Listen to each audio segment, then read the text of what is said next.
창세기 13장 10절부터 13절. 우리 먼저 다 같이 10절부터 13절까지 합독하시고요. 그리고 14장 12절 24절도 함께 합독하도록 하겠습니다. 먼저 우리 창세기 13장 10절부터 13절까지 말씀 같이 합독합니다. 이에 롯이 눈을 들어 요단 지역을 바라본즉 소알까지 온 땅에 물이 넉넉하니 여호와께서 소돔과 고모라를 멸하시기 전이었으므로 여호와의 동산 같고 애굽 땅과 같았더라. 그러므로 롯이 요단 온 지역을 택하고 동으로 옮기니 그들이 서로 떠난지라. 아브라함은 가나안 땅에 거주하였고 롯은 그 지역의 도시들에 머무르며 그 장막을 옮겨 소돔까지 이르렀더라. 소돔 사람은 여호와 앞에 악하며 큰 죄인이더라. 아멘. 우리 14장 22절부터 24절까지입니다. 우리 같이 봅니다. 아브라함이 소돔 왕에게 이르되 천지의 주제이시오 지극히 높으신 하나님 여호와께 내가 손을 들어 맹세하노니 내 말이 내가 아브라함으로 치부하게 하였다 할까요? 내게 속한 것은 실 한 오락이라도 맥 한 가닥도 내가 가지지 아니하리라. 오직 젊은이들이 먹을 것과 나의 동행한 에스골과 마므레의 분깃을 제할지니 그들이 그 분깃을 가질 것이니라. 아멘. 오늘 우리가 살펴볼 말씀은 창세기 13장과 14장 내용입니다. 이 창세기 13장과 14장 내용을 한 문장으로 요약하면 아브람과 헤어진 조카 롯이 우여곡절 끝에 포로로 잡혀가는 것을 아브라함이 구해서 돌아오는 길에 예루살렘 근처에 사는 살렘 왕에게 축복을 받는 내용입니다.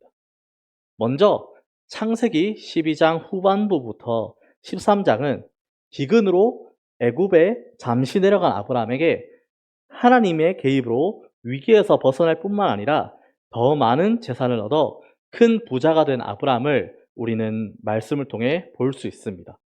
또한 아브라함 조카 롯 역시 많은 재산을 소유하게 되었습니다. 애굽에서 나온 아브라함이 처음 제단을 쌓은 장소 베델과 아이 사이에서 주님의 이름을 부르며 제사를 드렸습니다. 이때 예배는 이집트에서의 실패를 딛고 베델에서 새 출발을 다짐하며 하나님께 눈물로 올려드리는 회개의 예배였습니다. 아브라함은 무슨 일이 있어도 가나안 땅을 떠나는 일은 하지 않겠다고 다짐하며 올려드린 예배였습니다. 그곳에서 지내던 아브람과 롯은 하나님의 축복이 함께하자 기르던 짐승과 양과 소들이 너무 많아졌고 그러다 보니 문제가 생겼습니다.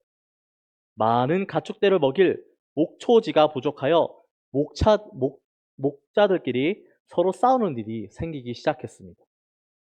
그러자 아브람은 롯에게 많은 짐승으로 인해 목자들이 자주 다투는 일이 생겨서 서로 떨어져 살 것을 제안하게 됩니다. 또한 좋은 목초지를 롯에게 먼저 선택할 수 있는 권리를 주었습니다. 그러자 롯은 주님께 그 중요한 판단을 두고 기도하며 물어보지 않고 육신의 눈으로 볼 때 좋아 보이는 땅을 선택하게 됩니다. 롯이 선택한 요단 동쪽의 땅은 짐승들을 먹일 목초지가 많은 곳이었습니다. 그렇게 삼촌과 헤어진 롯은 요단 동편 땅의 여러 성읍을 돌아다니며 살다가 결국엔 소돔 가까이에 자리를 잡게 되었습니다.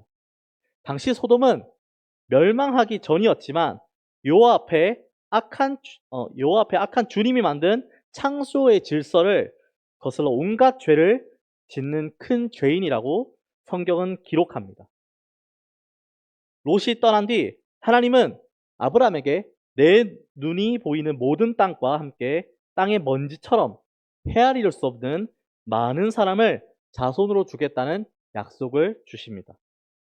말씀을 받은 아브라함은 헤브론으로 옮겨 살았는데 거기서도 그는 주님께 제단을 쌓는 일을 했습니다. 14장의 내용은 아브라함이 살던 시대의 여러 왕들과 연결된 이야기입니다. 당시 4명의 왕들이 5명의 왕들과 싸우는 일이 생겼습니다. 그 전말은 요단 들녘 주변의 5도시 국가인 소돔, 고모라, 아드마, 스보임, 소알 국가의 5명의 왕들이 메소포타미아의 엘라망, 그돌라오멜을 12년 동안 조공을 바치며 섬기다가 13년째 되던 해에 조공 바치기를 거부하며 반란을 일으킨 것입니다. 그러자 그돌라오멜은 14회째 되던 해에 인근 메소포타미아 3개 국가인 시날, 엘라살, 고임과 동맹을 맺고 반란한 왕들과 싸우기 위해 나왔습니다. 당시 4명의 왕이 워낙 막강하니까 5명의 왕과 일전을 벌이는 장소에 가는 길목에 있는 여러 족속을 쳐서 쉽게 굴복시키는 것을 볼 수 있습니다. 드디어 역청이 가득한 시딤 골짜기에서 북부 메소포타미아 동맹국과 요단 들녘의 5도시 국가의 전쟁은 너무나 쉽게 전쟁이 끝났습니다. 이 전쟁에 패한 5명의 왕들은 따르는 군사들 가운데 일부는 역청 구덩이에 빠져서 죽고 나머지는 산간 지방으로 도망쳤습니다. 그러자 북부 메소포타미아의 4명의 왕들은 소돔과 고모라 성읍에 들어가 모든 재물과 양식을 약탈해 갔습니다. 그들의 약탈에 그 무렵 소돔에 살던 롯도 모든 재산을 빼앗기고 포로로 잡혀가게 됩니다. 바로 그 무렵 롯의 가솔들 중 한 사람이 도망쳐 나와 아브라함에게 이 사실을 전달합니다. 그러자 조카가 잡혀갔다는 그 소식을 들은 헤브론에 거주하고 있던 아브라함이 집에서 훈련시킨 사병 318명을 데리고 단까지 며칠에 거쳐서 쫓아갑니다. 그곳에 도착한 아브라함은 그날 밤에 사병들을 나눠서 공격하고 승리하게 됩니다. 급습에 대패한 4명의 동맹군은 다메섹 북쪽에 있는 호바라는 지역까지 도망갔지만 아브라함의 군대는 80km를 더 추격하며 4명의 동맹군들을 물리쳤습니다. 아브라함은 조카 롯과 그의 식솔들을 구출하고 빼앗긴 롯의 재물도 전부 되찾은 것은 물론 다른 사람들도 전부 구출하고 그들의 재물과 가축도 다 찾아오게 됩니다. 아브라함이 동맹군을 물리치고 돌아오던 길에 살레망 멜기세덱이 빵과 포도주를 가지고 개선하는 아브라함을 맞이하며 복을 빌어줍니다. 그러자 아브라함은 살레망에게 10분의 1을 떼어주게 됩니다. 그때 소돔왕은 아브라함에게 자신의 사람들은 다 돌려주되 자신에게 속했던 재물들은 다 가져가라고 합니다. 그러자 아브라함은 하나님께 맹세하며 이 전쟁의 승리로 부자가 되었다는 소리를 듣지는 않겠다면서 자신과 함께 동맹을 맺어 전쟁에 나선 자들에게 정당한 몫을 가질 수 있도록 부탁합니다.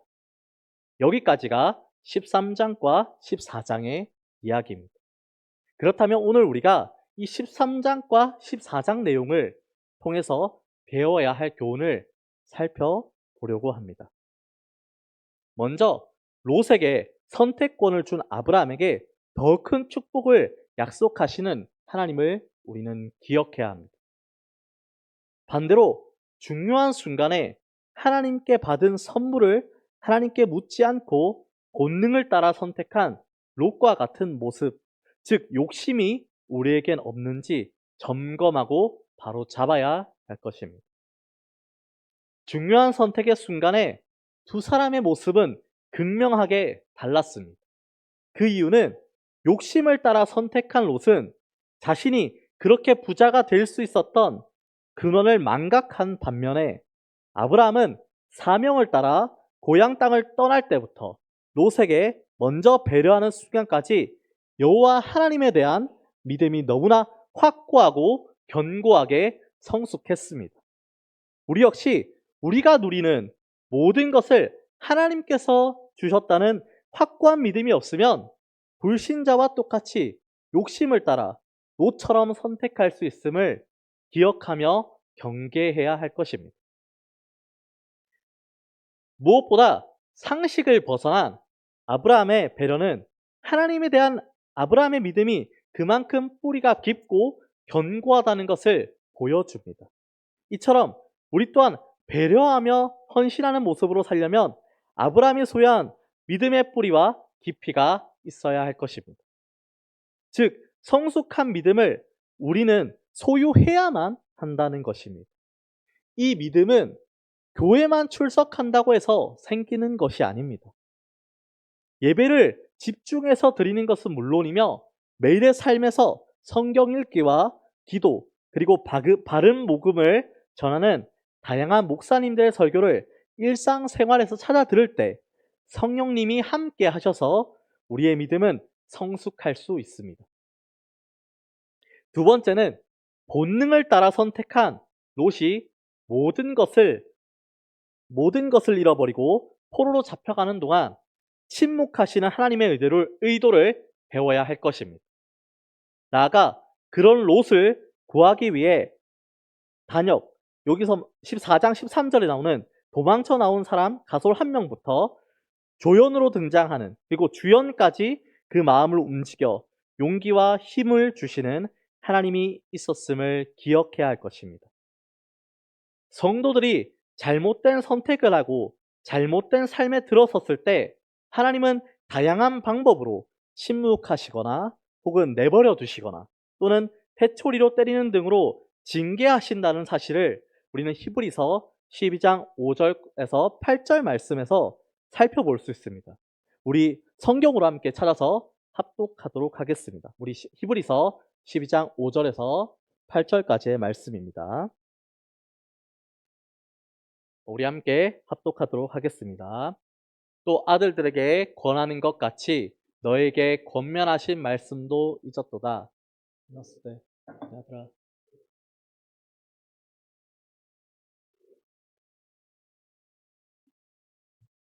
주께서 그 사랑하는 자를 징계하시고 그가 받아들이시는 아들마다 채찍질 하심이라 하였으니 너희가 참음은 징계를 받기 위함이라.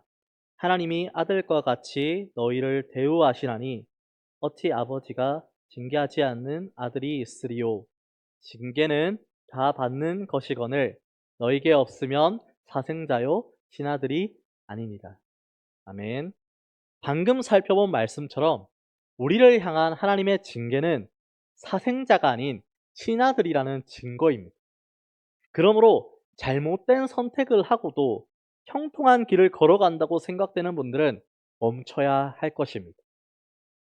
지난번 설교에서 제가 잠깐 언급한 적이 있었던 것 같은데 제가 26살, 27살 사회복무요원으로 근무할 당시에 백성예술대학교를 졸업하고 대구로 돌아와서 하나님을 찬양하는 일을 시작하려고 여러 가지로 문을 두드려보고 또 시도하려고 했지만 길이 막히고 잘 안 돼서 그냥 성도로 평범하게 신앙생활을 하면서 사회복무요원만 이렇게 충실하게 하고 찬양과는 멀어지고 또 뭐 먹고 살지라는 그 현실적인 고민하면서 그냥 그렇게 살아가던 때가 있었습니다. 그렇지만 음악적으로 무엇을 시도하려고 막 했는데 잘 안 되니까 맡기신 사명이라는 것을 잊고 잘 안 되니까 반쯤 포기하고 그냥 지금 먹고 사는데 지장이 없으니 편안히 살다 보니 하나님과의 교제도 소홀해졌습니다. 그렇지만 먹고 살기에 부족함이 없다 보니 크게 당장에는 문제가 없었습니다. 하지만 그 시간이 지속되니까 설교가 안 들리는 거는 말할 것도 없고 불안함이 들기 시작했습니다. 이게 맞나? 이러한 생각들을 하기 시작했습니다. 그래서 당시에 출석하고 있던 담임 목사님께 현재 상황을 이야기하고 상담을 요청하면서 회개하고 다시 주님과의 교제를 시작하게 되었습니다. 그러다 보니 다시 사명이 들고 다시 주의 길을 걷고 또 주님의 때를 기다리며 걸어가게 되었습니다. 우리는 내가 조금 형통해지고 조금은 내 삶에서 먹고 살만해질 때만 되면 저처럼 이렇게 말씀을 가까이 하지 아니하고 그냥 주님과의 교제를 소홀하지 않고 왜? 지금도 편안히 먹고 잘 사니까. 그렇게 살아가는 반복된 실수를 하게 됩니다. 하지만 이렇게 형통할 때 주님과의 교제가 소홀해지면 우리가 롯처럼 잘못된 선택을 너무나 쉽게 반복해서 한다는 것이 가장 큰 무서움입니다. 물론 오늘 본문에서 하나님이 롯을 징계하기 위해 당시 많은 왕들끼리 전쟁을 일으켰다고 보는 것은 어렵습니다. 그 전쟁은 그들대로의 이유로 인해 전쟁이 벌어졌지만 문제는 그런 전쟁 속에 롯이 아무 대책 없이 있다가 모든 것을 잃고 잡혀갔다는 것입니다. 지혜로운 롯이었다면 매일은 아니더라도 중요한 순간에 하나님께 매달려 기도하며 묻는 습관을 가진 롯이었다면 전쟁이 곧 일어난다는 소식이 전해졌을 때 그는 소돔성에서 빠져나왔어야 하는 것입니다. 이미 모든 것을 잃고 포로되어가는 롯은 그 며칠 되지 않는 시간 동안 많은 생각을 하고 하나님께 도움을 구하는 기도와 함께 회개를 했을 것입니다.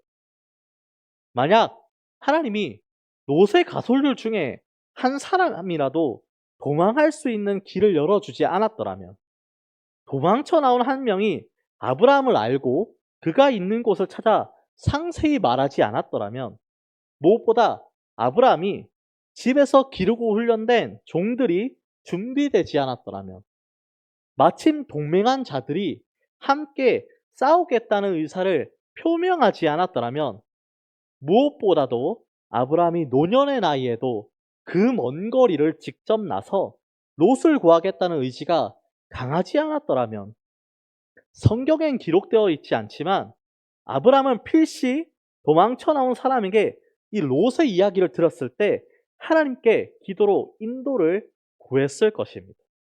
왜냐하면 아브라함은 하나님께 사명을 받아 순종하는 순간부터 그의 삶의 우선순위는 하나님을 주인으로 모시며 그분의 명령에 고정되어 있었기에 그분에게 시선이 고정되어 있었기 때문에 목숨을 걸어야 하는 행동에 기도하는 건 너무나 당연한 일이었을 것입니다. 그러나 아브라함이 자신의 모든 것을 걸고 롯을 구하러 나선 것은 하나님께 기도했을 때 응답이 없었다면 불가능했을 것입니다. 우리도 누군가를 돕거나 어떤 희생의 대가를 치러야 할 때 당연히 해야 하는 것 아니냐는 식으로 하나님께 묻지도 않고 시도해서는 안 될 것입니다. 인간적인 생각으로 승산이 있으니까 시작하고 아니면 그만두는 것은 하나님의 방법이 아닙니다. 그러므로 우리가 롯과 같은 체험이 아닌 아브라함과 같은 은혜를 경험하고 체험하려면 언제 어떤 상황에서 결단의 순간이 생길지 모르지만 항상 하나님의 음성을 들으려는 습관을 가져야 할 것입니다. 끝으로 세 번째는 드라마보다 더 극적으로 전쟁에 승리한 아브라함이 많은 전리품에 전혀 관심을 보이지 않고 멜기세덱이 빌어주는 축복을 더 소중하게 여기며 하나님께 감사의 제물을 바치는 모습은 우리가 본받아야 될 핵심 내용입니다. 객관적으로 승리하기 힘든 전쟁에서 승리한 것은 하나님이 적극적으로 개입해 도우셨기에 가능한 일입니다. 그럼에도 아브라함이 목숨까지 바쳐가며 승리한 전쟁에서 얻은 전리품엔 전혀 관심이 없고 개인적으로 전혀 취하지 않은 모습은 하나님께서 모든 것을 풍성하게 채워주실 것이란 체험과 확신이 있었기에 가능한 일입니다. 승리하고 돌아오는 길에 마중나가 축복한 멜기세덱은 의의 왕이요 또 살렘의 왕이니 곧 평강의 왕이오라 말씀처럼 그는 예루살렘 부근에 살던 왕으로 추측할 수 있습니다. 여기서 살렘은 히브리 말로 샬롬, 즉 평안, 평강, 평화라는 의미를 담고 있습니다. 분명한 것은 살레망 멜기세덱은 지극히 높으신 여호와 하나님을 섬기는 제사장이었다는 것입니다. 아마 아브라함이 살던 시기에 멜기세덱처럼 셈의 후손으로 여호와를 섬기며 사는 무리들이 있었을 것입니다. 아브라함을 축복해 달라고 하나님께 간청한 멜기세덱은 아브라함에게는 대적들을 승리토록 해주신 하나님을 찬양하라고 했습니다. 그러자 아브라함은 하나님을 찬양하는 마음으로 전리품 가운데 10분의 1을 제사장으로 섬기는 멜기세덱에게 주었습니다. 아마 대제사장이자 중보자 역할을 맡은 멜기세덱은 이런 전쟁이 발발했을 때부터 하나님께 기도하며 잘 마무리되기를 소망했을 것입니다. 오늘 말씀을 마무리하면서 우리는 이처럼 우리의 인생의 중요한 순간, 취업이 될 수도 있고, 혹은 대학 진학이 될 수도 있고, 혹은 이직이 될 수도 있고, 혹은 어떤 사업을 시작할 수도 있고, 이사가 될 수도 있고, 혹은 교회 관련된 여러 가지 일들이 우리의 중요한 순간에 있을 수 있습니다. 하지만 롯처럼 욕심 혹은 본능을 따라 선택하면 아브라함처럼 주님이 감동을 주시며 목숨까지 거는 이 담대한 믿음이 없으면 우리는 하나님의 징계를 받을 수도 있습니다. 혹은 더 나아가서 아직 믿음을 소유하지 못했다면 주님을 만나는 그 기회가 다시는 오지 않을 수도 있다는 것입니다. 그래서 우리는 이 아브라함처럼 담대한 믿음의 사람이 되어야 할 것입니다. 그러기 위해서는 작은 일부터 하나님께 기도하며 나아가야 합니다. 세상의 가치보다 하나님이 주시는 축복에 더 큰 가치와 소망을 두는 여러분들이 다 되기를 소망합니다. 또한 멜기세덱처럼 주의 아브람만큼은 아니더라도 믿음으로 살며 하나님께 소망을 두는 신실한 자들이 보일 때 주저없이 주님께 그런 자들을 축복해 달라고 간청하는 중보자가 될 수 있어야 할 것입니다. 저 역시 하나님의 뜻에 작은 순종을 했을 때 받은 은혜들이 많습니다. 나아가서 멜기세덱처럼 제사장이자 중보자의 자세로 신실한 성도들을 축복하며 살 때 주님께서 또한 축복해 주시는 체험을 많이 했는데 오늘 말씀을 듣는 농공교회 성도 여러분들도 이 아브라함과 멜기세덱처럼 정말 존귀한 체험을 다 누릴 수 있기를 주님의 이름으로 소망합니다.